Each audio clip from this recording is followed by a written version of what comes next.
elevator at the newly renovated Braddock One, Carnegie One, I mean, in Braddock, Pennsylvania.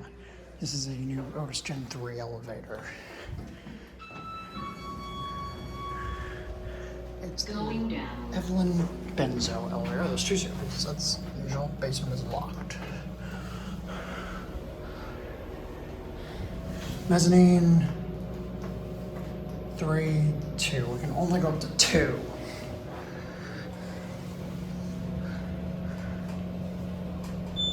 Second floor. Here at 2, don't know which door that opens on. Same door, rear door. Time is so loud. Going down. Back on the 1, the star's already missing. That's lovely. I believe this was installed in 2023 or maybe 22 and average service in 2024. It's a basic hospital size stainless steel First cab. floor. Here back at 1.